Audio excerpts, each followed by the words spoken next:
Results from a needs assessment conducted by AARP Maine in 2012 that was conducted through an online survey, multiple focus groups, interviews, and extensive research regarding issues that affect GLBT individuals and their families. The primary purpose for this project is to initiate the establishment of a SAGE affiliate chapter in Maine. So what does SAGE mean? SAGE is Services and Advocacy for GLBT Elders. You're going to hear a lot about SAGE, so I'm just going to put it in context for you here. Services and Advocacy for GLBT Elders. Our long-term goal is to advance awareness of GLBT aging issues in Maine. The report we released today clearly demonstrates why it's essential that we address the needs of the older GLBT community as soon as possible. Why as soon as possible? Maine is riding two waves of change right now. First, from a demographic standpoint, as Americans are getting older in record numbers, Maine is actually leading the way with the oldest age per capita. Second, from a social standpoint, GLBT acceptance is continuing to progress.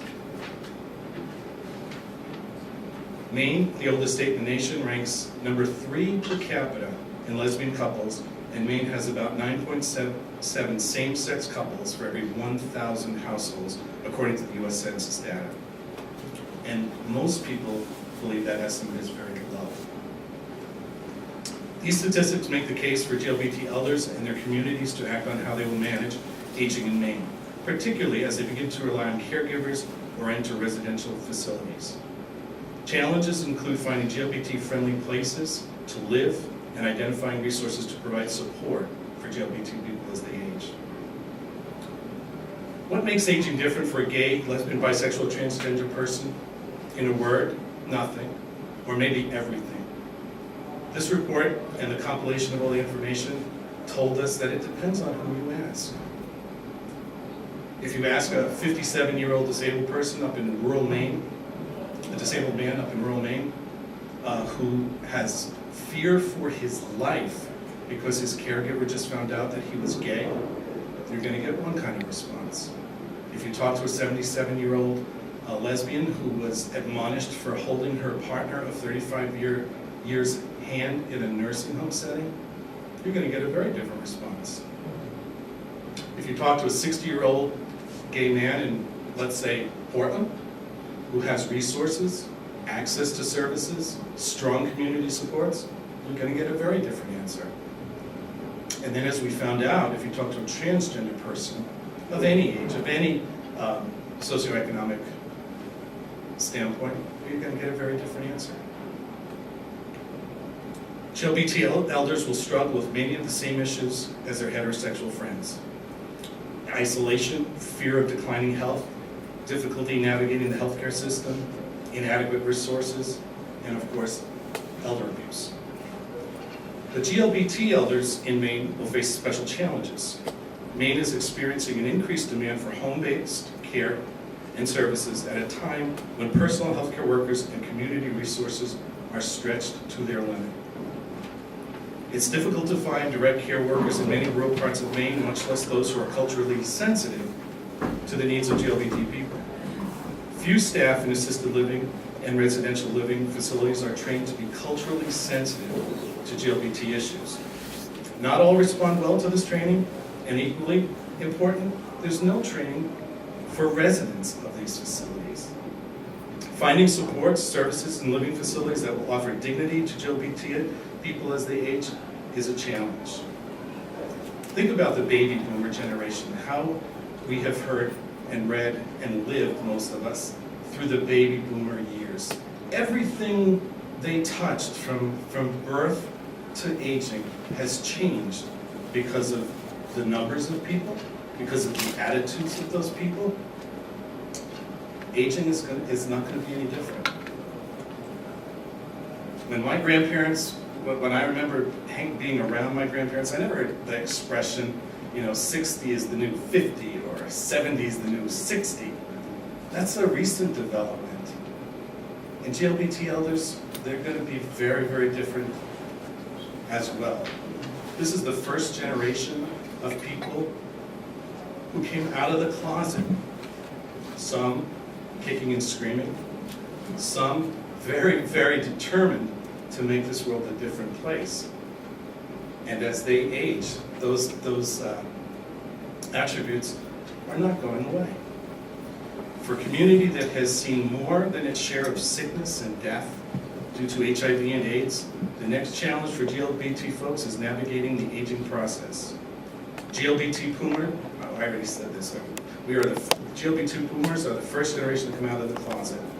They fought for their civil rights, achieved enormous recognition in a relatively short period of time, although I know that many people will disagree about that classification, about the length of time it took. These boomers will not go back into the closet. They shouldn't have to. But the fear of having to do that is very real, and we know that that is unhealthy for people. However, as the baby generation is already teaching us, the aging landscape is about to look very, very different, nothing like we've seen before. In fact, GLBT boomers are likely to reimagine aging in a way that no one envisioned even 10 years ago.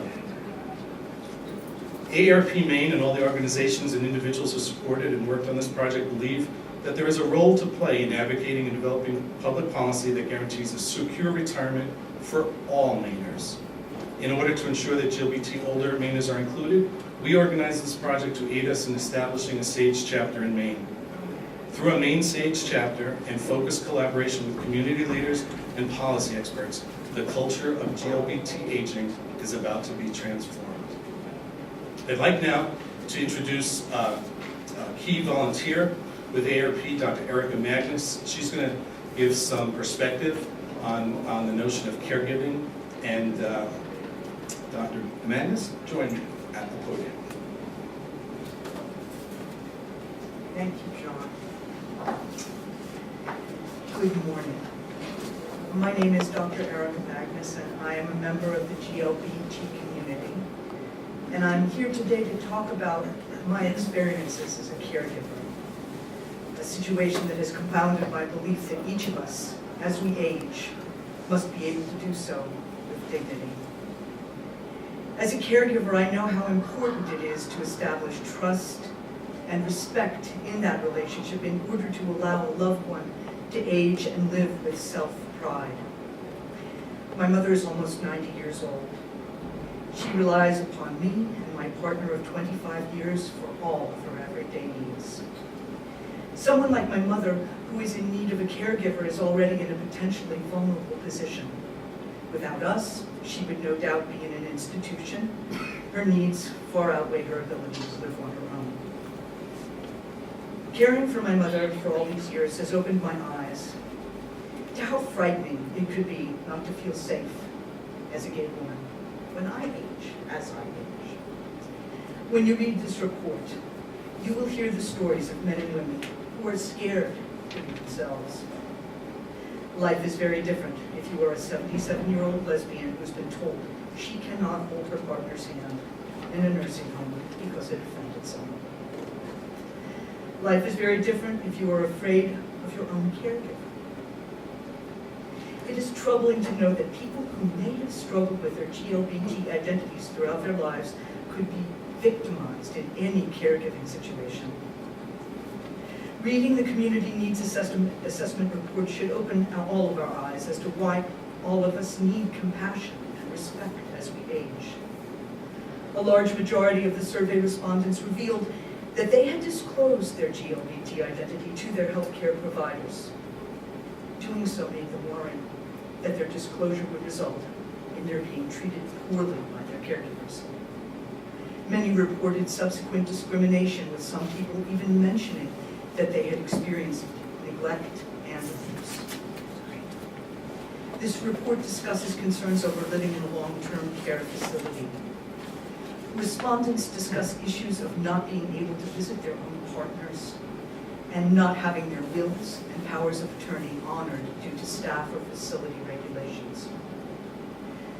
I have to say that these reported experiences terrify me.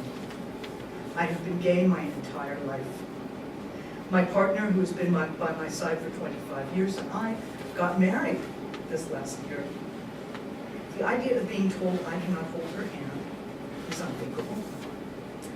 The idea of living in fear of being discovered as a gay couple is unacceptable. If one day I need care the way my mother does now, I want to know that I will be able to be who I am without fear. This report highlights the challenges and opportunities that are before us now. Working together and addressing the needs and concerns of the aging GLBT community needs to happen, and it needs to happen now. Thank you. Thank you, Eric.